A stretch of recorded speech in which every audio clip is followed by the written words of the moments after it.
السلام علیکم ورحمۃ اللہ۔ پیارے بھائی سوال بھیجنے والے، آپ نے یہ سوال بھیجا ہے کسی جماعت المسلمین سے تعلق رکھنے والے شخص کی طرف سے۔ اس بھائی نے چند سوال کیے ہیں، تو ایک وائس میں ایک ہی سوال کرنا ہوتا ہے۔ بہرحال جماعت المسلمین کے حوالے سے سن لیں کہ پہلے تو یہ جماعت المسلمین یہ ایک گمراہ جماعت ہے۔ اس بھائی کا سوالوں میں ایک سوال نبی علیہ الصلوۃ والسلام کے حوالے سے کہ جب آپ صلی اللہ علیہ وسلم پر ہم درود پڑھتے ہیں تو کیا پیارے نبی علیہ السلام پر روح لوٹائی جاتی ہے اور آپ سلام کا جواب دیتے ہیں؟ تو جواب ہے کہ جی ہاں، اور درود کے حوالے سے دیگر احادیث بھی موجود ہیں۔ جہاں تک پیارے نبی علیہ السلام پر درود پڑھنا اور آپ پر روح کا لوٹایا جانا، تو یہ روایت ابو داؤد اور بیہقی میں ہے، اور علامہ محمد ناصر الدین البانی رحمہ اللہ اس روایت کو مشکات المصابیح میں لے کر آئے، اور علامہ البانی رحمہ اللہ نے فرمایا روایت حسن درجے کی ہے۔ عن ابی ہریرہ رضی اللہ تعالی عنہ قال قال رسول اللہ صلی اللہ علیہ وسلم ما من احد یسلم علی الا رد اللہ علی روحی حتی ارد علیہ السلام۔ حدیث کے ترجمے سے پہلے یہ مسلمینی نے یہ کہا کہ قرآن اور صحیح حدیث کی روشنی میں جواب، تو جی ہاں انشاءاللہ قرآن اور صحیح حدیث کی روشنی میں ہی جواب ہوگا۔ باقی صحیح حدیث اور صحیح سے ہٹ کر نیچے مقبول حدیث کی مختلف قسمیں ہیں، جس میں صحیح ہے، حسن ہے، اور اس طرح مختلف۔ تو یہ حسن درجے کی روایت مشکات المصابیح میں حضرت ابو ہریرہ رضی اللہ تعالی عنہ اس کے راوی ہیں۔ کوئی بھی جو سلام پڑھتا ہے مجھ پر، کوئی بھی جو سلام پڑھتا ہے مجھ پر، یعنی نبی علیہ السلام پر درود و سلام پڑھتا ہے، تو فرمایا اللہ تعالیٰ مجھ پر میری روح لٹا دیتا ہے یہاں تک کہ میں اس کا جواب دیتا ہوں۔ تو اس حدیث سے یہ معلوم ہوا کہ جب ہم نبی علیہ الصلوۃ والسلام پر درود و سلام پڑھتے ہیں تو اللہ تعالیٰ آپ پر روح واپس لٹا دیتا ہے، اور آپ صلی اللہ علیہ وسلم اس کا باقاعدہ جواب عنایت فرماتے ہیں۔ اب اس میں اہل بدعت یہ اعتراض کرتے ہیں اور شبہ پیدا کرتے ہیں کہ جناب ایسا کیسے ہو سکتا ہے؟ تو جواب یہ ہے کہ جو بات اللہ کے قرآن سے معلوم ہو جائے، جو بات نبی علیہ الصلوۃ والسلام سے صحیح سند کے ساتھ حسن درجے وغیرہ سند کے ساتھ معلوم ہو جائے، اسے ہم نے تسلیم کرنا ہے۔ یہ کیسے ہوگا کیسے نہیں ہوگا یہ ہمارا سرد درد نہیں ہے۔ ہمارا کام ہے قرآن میں جو بات آئے، حدیث میں جو بات آئے وہ ہم مانیں۔ بعض جاہل اور اجہل اعتراض کرتے ہیں کہ جناب بعض احادیث قرآن کے خلاف ہیں، تو قرآن بھی اللہ سبحانہ و تعالیٰ کی جانب سے وحی ہے اور حدیث بھی من جانب اللہ وحی ہے۔ ہماری عقل میں فطور ہو سکتا ہے، قرآن و حدیث کے اندر کوئی اختلاف اور کوئی فطور نہیں ہے، اس لیے جو نبی علیہ السلام نے بتا دیا اسے اسی طرح من و عن تسلیم کرنا ہے۔ جو انکار کرے گا وہ بھی ہلاک ہوگا، جو اضافہ کرے گا وہ بھی ہلاک ہوگا۔ اور اس سلسلے میں اللہ سبحانہ و تعالیٰ کی ایک بہت بڑی عنایت اور رحمت ہے اہل الحدیث پر، کہ اہل حدیث نہ انکار کی طرف گیا نہ اہل حدیث اضافے کی طرف گیا۔ مقلدین ہوں، جماعت المسلمین ہو، اپنے امیر کی مقلد اور جہالت کی تقلید کرنے والے یہ لوگ، تو گمراہ فرقے کہیں انکار کرتے ہیں اور کہیں اضافہ کرتے ہیں، مطلب کہیں کٹر لگا دیں گے تو کہیں ویلڈنگ مشین لے کر آئیں گے۔ جس نے انکار کیا وہ بھی ہلاک، اور جس نے اضافہ کیا وہ بھی ہلاک ہوگا۔ اب یہ روح کیسے لوٹائی جاتی ہے اور یہ معاملہ کس طرح بنتا ہے اور کس طریقے پر ہوتا ہے؟ تو جی یہ پیغمبر کا معجزہ ہے اور برزخی زندگی کا معاملہ ہے۔ جو بیان ہوا ہمارا کام ہے اسے تسلیم کر لینا، جو بیان ہوا ہمارا کام ہے اسے تسلیم کر لینا، کیسے اور کیوں کر ہوتا ہے یہ ہماری پریشانی سرے سے ہے ہی نہیں۔ اسی طرح اس سلسلے میں دیگر احادیث بھی موجود ہیں، نبی علیہ الصلوۃ والسلام پر درود و سلام کے حوالے سے دیگر احادیث بھی موجود ہیں، جن میں سے کئی ثابت نہیں ہیں اور کئی بالکل صحیح ہیں۔ سنن نسائی کی روایت، ان للہ ملائکۃ سیاحین فی الارض یبلغنی من امتی السلام، ملائکہ زمین میں سیاحت کرتے رہتے ہیں، پھرتے گھومتے رہتے ہیں۔ ڈیوٹی کیا ہے؟ ڈیوٹی یہ ہے کہ مجھے میری امت کا سلام پہنچا دیتے ہیں۔ تو ملائکہ کی اللہ نے یہ ڈیوٹی لگائی کہ آپ ادھر سے صلی اللہ علیہ وسلم پڑھیں، ادھر سے فرشتہ آپ کا یہ درود نبی علیہ السلام پر پہنچا دے گا۔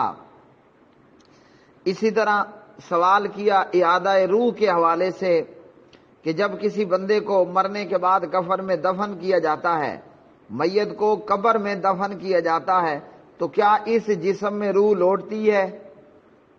کیا اس جسم کے اندر روح لوٹتی ہے؟ تو جی ہاں، اس کے حوالے سے بھی حدیث ہے، یہ ابو داود ہے، اور ابو داود کے اندر حدیث نمبر ہے 4753، 4753 نمبر کی روایت۔ راوی ہیں جناب حضرت براء بن عازب رضی اللہ تعالی عنہ، اور اس روایت کے تعلق سے مشکات المصابیح میں علامہ محمد ناصر الدین البانی اس پر صحیح ہونے کا حکم لگاتے ہیں، اور اسی طرح اس روایت پر ابو داود دارالسلام میں علامہ محمد زبیر علی زئی رحمہ اللہ بھی حسن درجے کا حکم لگاتے ہیں۔ اس لمبی روایت میں ہے، لمبی روایت کے اندر ہے وَإِنَّ الْكَافِرَ فَذَكَرَ مَوْتَهُ قَالَ وَتُعَادُ رُوحُهُ فِي جَسَدِهِ وَيَأْتِيهِ مَلَكَانِ فَيُجْلِسَانِهِ فَيَقُولَانِ لَهُ مَن رَّبُّكَ فَيَقُولُ هَا لَا أَدْرِي فَيَقُولَانِ لَهُ مَا دِينُكَ فَيَقُولُ هَا لَا أَدْرِي فَيَقُولَانِ لَهُ مَا هَذَا الرَّجُلُ الَّذِي بُعِثَ فِيكُمْ فَيَقُولُ هَا لَا أَدْرِي۔ نعوذ باللہ من ذالک۔ کافر کی موت کا ذکر کیا اور فرمایا کہ اس کی روح اس کے جسم میں لوٹائی جاتی ہے، اس کے پاس دو فرشتے آتے ہیں، اس میت کو بٹھاتے ہیں اور پوچھتے ہیں بتا تیرا رب کون ہے؟ یہ کافر منافق مشرک جواب دیتا ہے مجھے تو کوئی پتہ نہیں ہے۔ پھر پوچھتے ہیں تیرا دین کیا ہے؟ وہ کہتا ہے مجھے کوئی خبر نہیں ہے۔ پھر پوچھتے ہیں یہ آدمی کون ہے جو تم میں مبعوث کیا گیا تھا؟ وہ کہتے ہیں مجھے کوئی پتہ نہیں، مجھے کوئی خبر نہیں ہے۔ تو یہاں الفاظ آئے کہ روح جو ہے وہ اس کے جسم میں لوٹائی جاتی ہے، تو یہ بھی برزخ کی زندگی کا معاملہ ہے۔ اپنے دماغ سے یا گھڑنتوں سے اس کا انکار کوئی نہیں کرنا، یہ بھی قبر اور برزخ کی زندگی کا معاملہ ہے۔ آج 30/9/2019 کی ڈیجیٹل زندگی کے اندر اگر آپ اس میں جناب ویب کیم لگا دیں اور اس میں کوئی CCTV کیمرے لگا دیں قبر کے اندر، یا وہاں پر جناب ساتھ میں سرچ لائٹ بھی لگا دیں، تو نہ فرشتے نظر آئیں گے، نہ مردے کا بٹھانا نظر آئے گا، نہ مردے کا بولنا نظر آئے گا، نہ مردے کا چیخنا چلانا نظر آئے گا، نہ جہنم سے ونڈو کھلتی نظر آئے گی، نہ جنت سے ونڈو کھلتی نظر آئے گی۔ تو یہ کیا ہے؟ یہ اس دنیا کا حال نہیں ہے۔ نہ ہمارا CCTV کیمرہ، نہ ہمارا ویب کیم کچھ بھی اس منظر کو کیچ نہیں کر سکتا، نہ کوئی بھی باریک سے باریک آپ کا مائکرو ریکارڈر اس چیز کو ریکارڈ کر سکتا ہے۔ یہ خالصتاً آخرت اور برزخ کی زندگی کا معاملہ ہے۔ اب اس پر کرنا کیا ہے؟ وہ جو قرآن مجید میں اللہ نے مومنین اور مسلمین کی صفت بتائی ہے، کیا ہے؟ الذین یؤمنون بالغیب، مومن غیب پر، پوشیدہ پر ایمان لاتے ہیں۔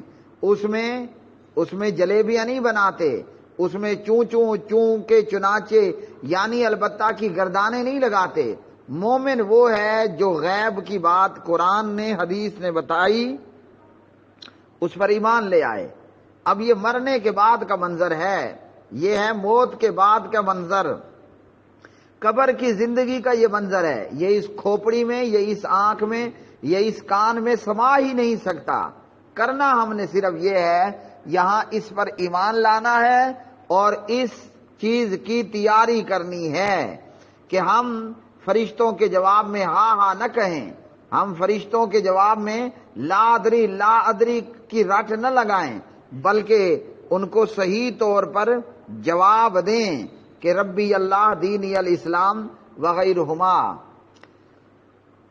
اچھا جی، اس پر بھی جاہل یہ کہیں گے کہ جناب یہ تو قرآن کے خلاف ہے۔ قرآن کے کوئی خلاف نہیں، قرآن مجید نے ہمیں صاف طور پر بتایا سورۃ الحشر پارہ نمبر 28 میں، وما آتاکم الرسول فخذوہ وما نہاکم عنہ فانتہوا، جو چیز رسول پاک علیہ الصلوۃ والسلام دیں وہ لے لو۔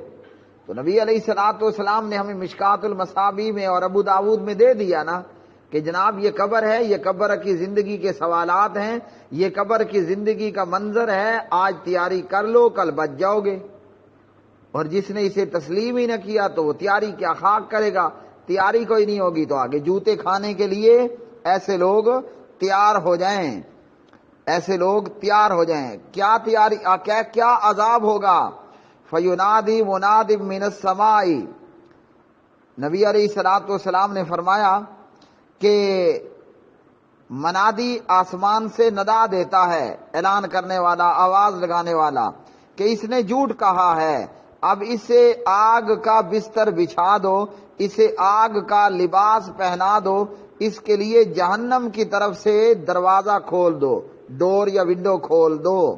تو بھئی آج زندہ ہو، آج تیاری کر لو۔ اگلا سوال یہ کرتے ہیں دینی امور پر اجرت لینا۔ جی ہاں، اجرت لینا درست ہے۔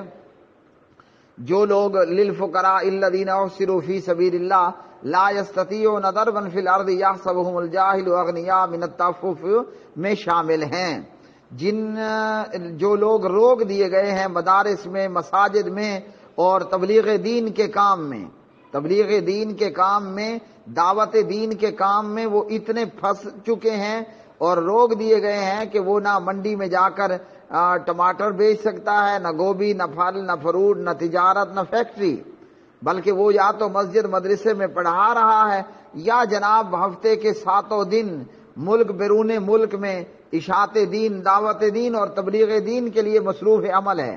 تو ایسے لوگوں کے لیے اجرت لینا درست ہے۔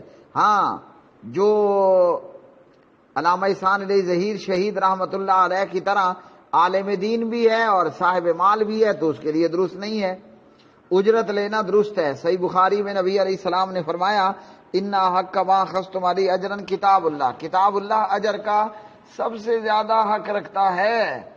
اور پیارے نبی علیہ الصلوۃ والسلام نے 10 صورتوں یا چند آیات یا چند صورتوں کو حق مہر بنا کر اپنی صحابیہ کا نکاح اپنے صحابی سے کیا۔ تو جب قرآن کی صورتیں حق مہر بنائی جا سکتی ہیں تو قرآن پڑھانے والے کو اجرت بھی دی سکتی ہے۔ اور یہ اجرت کیا ہے؟ یہ اجرت ہے مقتدی حضرات کا امام صاحب کے ساتھ، قاری صاحب کے ساتھ اپنی اپنی اوقات کے مطابق محبت پیار ہے، ورنہ جو انبیاء کی مزدوری ہے، جو انبیاء کے وارثوں کی مزدوری ہے، وہ اللہ خود آپ دے گا۔ مثال کے طور پر قرآن کے قاری سے اللہ سبحانہ و تعالیٰ فرمائے گا ترمذی ابواب فضائل القرآن، پڑھتا جا اور جنت کے درجات چڑھتا جا۔ تو یہ والی مزدوری تو کسی مائی کے لال کے اندر دینے میں جرت نہیں ہے۔ باقی جسے آپ اجرت کہیں گے وہ مقتدیوں کی طرف سے، وہ سامعین کی طرف سے محبت پیار ہے، جو اپنی اپنی حیثیت کے مطابق محبت پیار کر سکے۔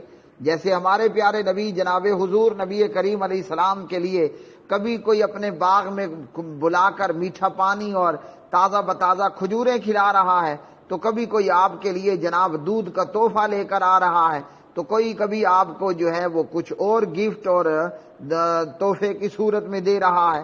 تو یہ محبت پیار ہے، مزدوری تو اللہ تعالیٰ نے خود دینی ہے۔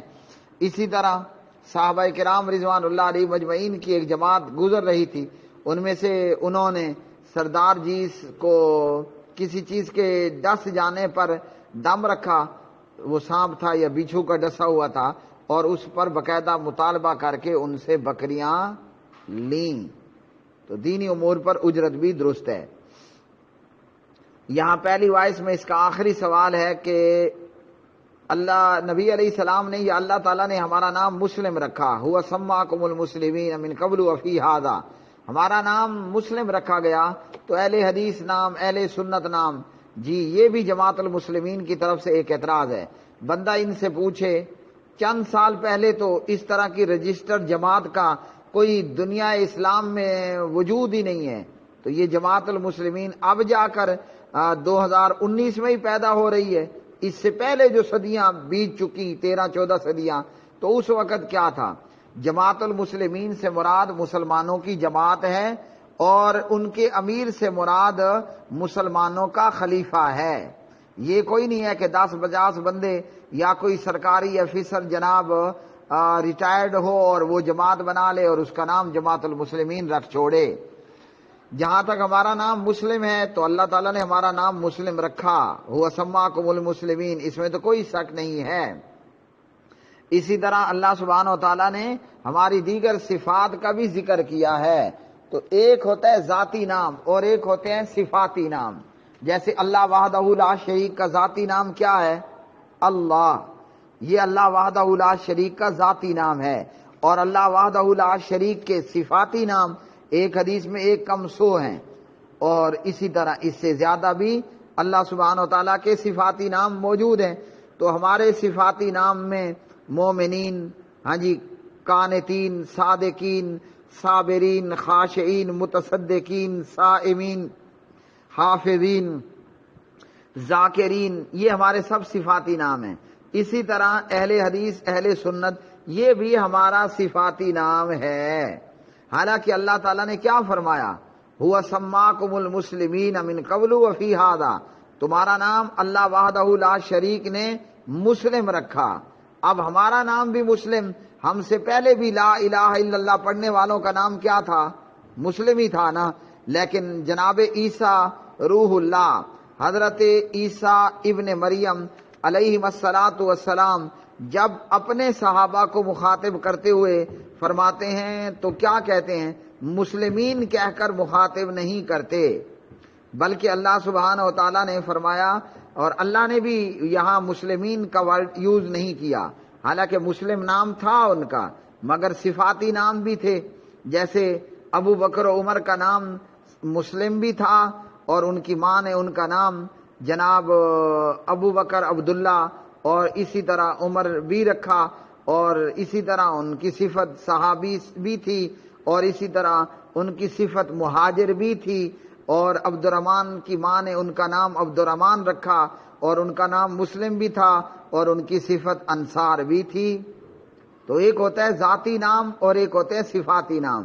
ہمارا ذاتی نام تو بے شک ہوا سماکم المسلمین مسلم ہی ہے، مگر ہمارے صفاتی ناموں میں اہل حدیث بھی ہے، اہل سنت بھی ہے، جیسا کہ اللہ سبحانہ و تعالیٰ نے فرمایا، یا ایھا الذین آمنوا کونوا انصار اللہ، اے ایمان والو ہو جاؤ اللہ کے انصار، مدد کرنے والے۔ کما قال عیسی ابن مریم، جس طرح کہ کہا عیسیٰ ابن مریم علیہ السلام نے، للحواریین، اللہ نے یہ نہیں فرمایا للمسلمین، حالانکہ ہوا سماکم المسلمین من قبل وفی ھذا، ان کا نام بھی مسلم تھا نا۔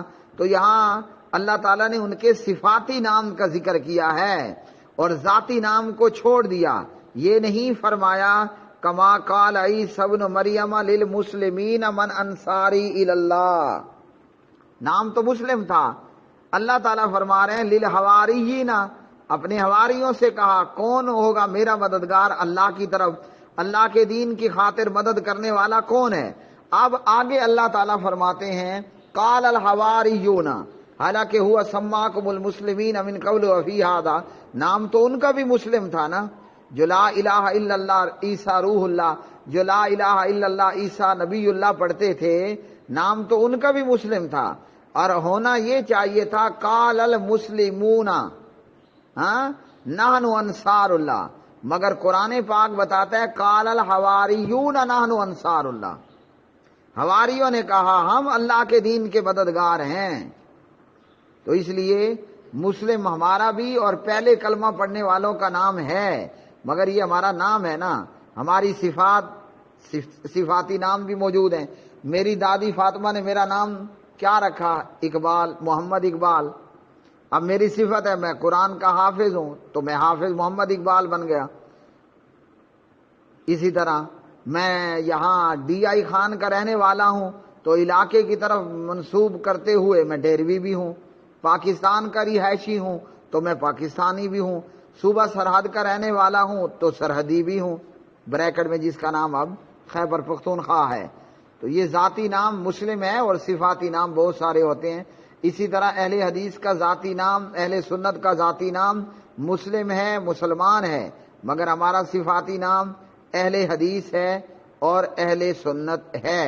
اور مزے کی بات، اب ہم سے پہلے جو کلمہ پڑھنے والے تھے لا الہ الا اللہ، عیسیٰ نبی اللہ، یا لا الہ الا اللہ، موسیٰ رسول اللہ، موسیٰ کلیم اللہ علیہ الصلاۃ والسلام، اللہ تعالیٰ نے انہیں یہ نہیں کہا کہ قل یا اہل المسلمین، حالانکہ نام کیا ہے ان کا بھی مسلم تھا نا، ہوا سماکم المسلمین۔ یہی دلیل پیش کرتے ہیں یہ گمراہ فرقہ اور گمراہ جماعت المسلمین والے۔ تو اللہ تعالیٰ نے کیا کہا ان سے؟ یہ نہیں فرمایا قل یا اہل المسلمین، بلکہ اللہ نے ان کی صفت کے ساتھ ان کو خطاب کیا، اور وہ خطاب کہاں پر ہے؟ قل یا اہل الکتاب تعالوا الی کلمۃ سواء بیننا وبینکم الا نعبد الا اللہ۔ حالانکہ نام ان کا مسلم تھا، ہونا چاہیے تھا قل یا اہل المسلمین، لیکن اللہ نے انہیں ان کی کتاب کی طرف نسبت دی اور قل یا اہل الکتاب کہہ دیا۔ ان پر ان کے لیے ان کے پیغمبر کو تورات ملی، ان پر ان کے پیغمبر کو انجیل ملی، تو یہ دونوں کتابیں ہیں نا، اس لیے فرما دیا قل یا اہل الکتاب۔ اب اللہ نے جو ہمیں کتاب دی ہے وہ کتاب کیا ہے؟ وہ اللہ کی حدیث ہے، اللہ کی بات ہے۔ الزمر پارہ نمبر 23، اللہ نزل احسن الحدیث، المرسلات پارہ نمبر 29، فبأی حدیث بعدہ یؤمنون، حدیث فإن خیر الحدیث کتاب اللہ، سب سے بہترین حدیث کیا ہے؟ وہ ہے اللہ وحدہ لا شریک کی کتاب۔ اللہ کی کتاب کون سی ہے؟ اللہ کا قرآن اللہ کی کتاب ہے، اللہ کا کلام ہے۔ تو ہم اپنی کتاب کی طرف نسبت کرتے ہوئے ہم نے ہمارا نام صفاتی نام کیا رکھا؟ اہل حدیث، اہل سنت۔